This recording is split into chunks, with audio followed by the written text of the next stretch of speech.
Cheers. Would you like this? No. Can I just pour it in your glass anyway? Yeah, I mean, you can. Okay. It's going down the drain either way. Oh, wow.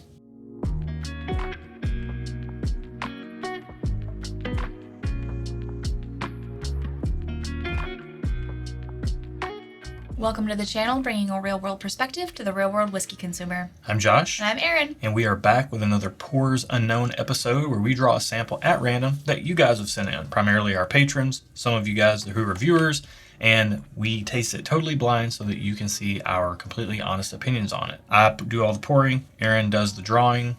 We're totally random here. Not illustrating, drawing. Right. Selecting of the samples. We do it this way so that you get the most honest opinions. Yeah. I don't know if I said that or not, but yeah, you did. We think these blind tastings are an excellent way to review a whiskey. It's a little bit of a backwards way to do a review, but if you like this, then like the video, and if you like this style of content, think about subscribing, because this is what we do over here. We are going to give this thing a rating before we find out what it is. We're also going to find out the price and see if that changes our rating before we find out what it is. Yep. So let's go ahead and get it on the nose. This is giving me classic bourbon vibes, but in a schoolhouse. Really?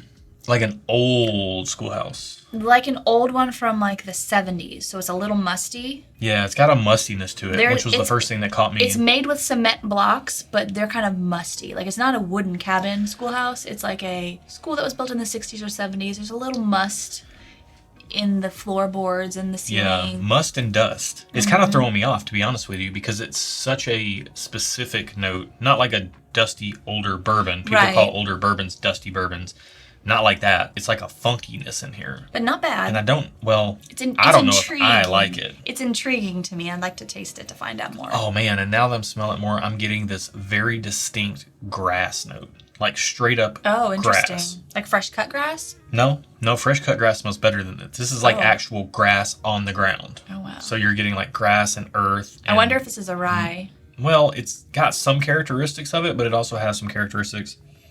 Like there's a sweetness like bourbon in here as well, which that doesn't mean it's a bourbon or a rye. Yeah. Let's get it on the palate and find out what we're working with. This is extremely drying on the palate. I definitely think we might be dealing with a rye here. Yeah, I think so too. I got like a distinct kind of spearmintiness. I was going to say mintiness. Like a spearmint gum, but I just kind of like got rid of it and then like licked a popsicle stick. There's a little bit of woodiness in there. Yeah. There's a little bit of like a black tea type of note in there. Oh, interesting. I don't get that. Yeah, another sip. Now you say tea and I can get that. Specifically black tea. The power of suggestion. But I do get it, so whether it was there or not, I don't know. Well, interestingly, on second sip, it got better for me. On second sip, I'm getting more caramel sweetness. Interesting. And that grassiness that I had on the nose and the mustiness I had on the nose, none of that stuff transferred to the palate. Yeah, I agree with that for sure. It still smells funky on the nose, though. It does. Sometimes when you get stuff on the palate, you can go back to the nose. And it changes a little. And it changes. Yeah.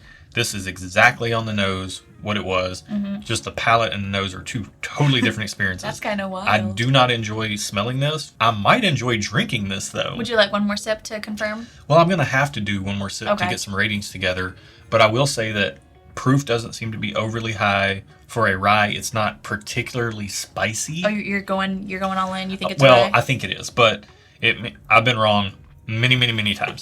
So just saying, it's got that kind of earthiness, spearmintiness, black tea note type of vibe that I get on a lot of ryes. Yeah. For me, it could be a high rye bourbon. It could be something totally different. But for me, that's what it's coming across as on my palate, which is hopefully helpful to know because I tend to like very classic sweet bourbon profiles. Yeah. And I do tend to like more earthy rye profiles or less sweet bourbon profiles. And this also is coming across to me similar to a rye. I don't know if it is a rye, but it has the characteristics of a rye.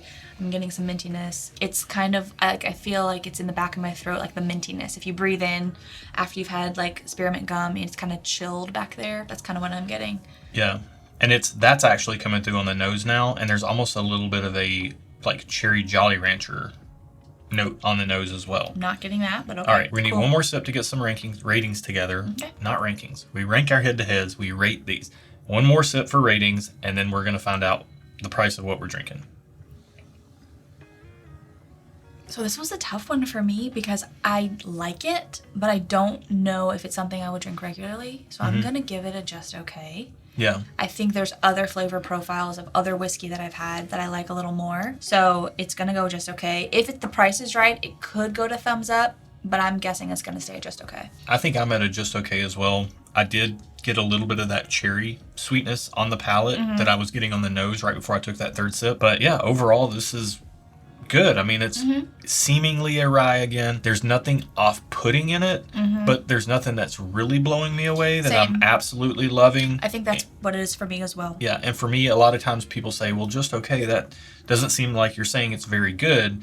But when it comes to us and our money, just okay isn't good enough to cut it. We only want to continue to buy things that we really, really enjoy. So we probably haven't bought this. It's probably, again, a sample that you guys sent in. But it's, having tried it, I do enjoy it for what it is. But it does help inform our buying decisions in the future. Right, but it's not something I'm going to run out and be wanting to buy a bottle of, unless the price is just crazy good. So let's find out what that price is, and then we'll talk and see if that changes anything before we find out what we're drinking. All right. So in our pool, this is number 71, and the price is $60. I feel like that's a fair price. I still think I'm staying at just okay, though. Yeah, I'm going to stay just okay as well. I mean, I don't think it's an unfair price. Yeah. I probably would wish for it to be $10 or $20 less, or I would wish for the proof to be higher if you're going to charge $60 for it. But this flavor profile is not a flavor profile that I personally love for $60, and the proof point isn't a proof point I love for $60 either. So I'm going to be a just okay also. So let's find out what we're drinking. Yep. We are drinking Willet Pot Still. And it is 94 proof. This is a bourbon. It is lower proof. This is a bourbon. And this is thanks to Bill and Delia Kavanaugh. Thank you, guys. Wow. Okay. So this is a bourbon. This is wild. I didn't say it out loud, but when I very first smelled this on the nose, the first thing I thought was like, this smells funky like a Willet product. But I thought it might be a Willet rye. Sure you did. Because when I get that, I get that pure grass note. Sure you did. When I get that pure grass note, remember the grass and the earth and all that? Yeah. That to me is what Willet smells like. That also is what rye smell like to you as well. Right, but Willet is specific in the grass note. It's like the green grass. What other color grass is there? I don't know. Dead brown grass? Sure, I don't know. Green grass smells a certain way. I prefer purple grass, personally. Oh, man, it's just funky and weird on the nose to me. It's just funky and weird. Yeah. I mean, the bottle looks weird. It's like a big bulbous bottom, and it goes up. You can't judge a book by its cover, though. Yeah, but, I don't think I would be purchasing this. Let's take another sip now that we know what it is, just to see. Yeah, it's still, I'd rather get something else maybe for the $60. It's not bad. Yeah. But I'm assuming, since it's a Willet product, it's not the most easy to get. Actually, this one is fairly readily available. Oh, okay. For a lot of people. Some people do hunt after it if it's not available in their market or whatever, but just because of the name Willet, and the bottle looks weird and wild, and some people think it looks cool. Yeah, I think it looks ridiculous, but that's just my personal opinion. After having this, I'm fine if I don't have it again. Not a bottle that I think we'll be ever purchasing, and I don't think I'm a hard pass on it. Like, I'm probably not gonna buy one, but you just said that. Yeah, I don't. That would indicate, the reason I'm clarifying is because that would indicate a thumbs down, but I'm not like a hard pass. Like, it's not so bad that I'm like, ugh, like this has, straight up thumbs down. It's not that. Okay. But you think you're going to buy one? It's not good. Good grief. Get out of here. All right. Look, you guys don't get out of here yet. Hit the like button on your way out if you like the video, and think about subscribing to the channel if you like this style of content. And if you would like to join us for a pour, we would love that. We would. Join us on our monthly live streams. They're the most fun. Yep. Hit that bell down there. It will help you know when we're going live and know when you should tune in. Absolutely. That's it for today. Be good to each other. And until next time, cheers. Cheers.